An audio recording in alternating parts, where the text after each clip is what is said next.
Hello, trading is closed on November 13th, 2017. Let's review our calls. I wanted to see a pattern with an early low and a late high. We got that. We looked for lower prices. We got that early. We had some targets, 25.78.27 printed. There's an outstanding target of 25.72.62. The equivalent in futures printed almost to the penny, but that doesn't count.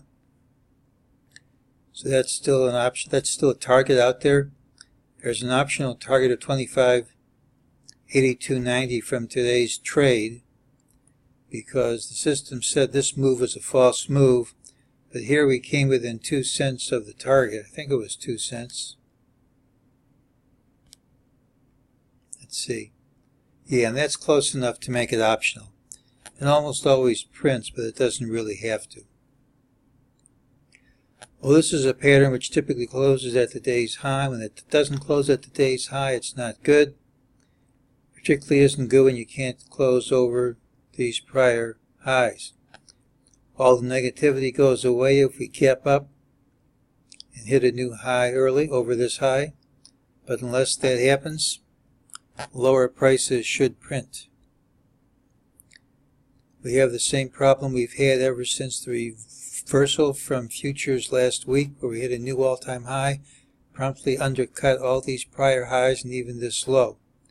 We now have 1, 2, 2.5 days when the markets rallied straight up and still can't clear these prior highs, can't even clear this prior high. It's a negative pattern. It should lead to lower prices. Gapping up sharply invalidates it. Undercutting this low confirms it. Once we undercut, the more lows we undercut from the prior leg, from this leg here, the more of these lows we undercut, the greater the chances that the high for this leg's in.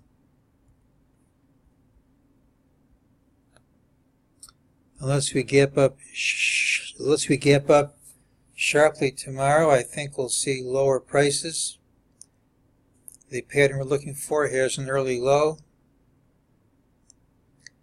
I think the chances have increased that the high for this leg's in. And that's today's call.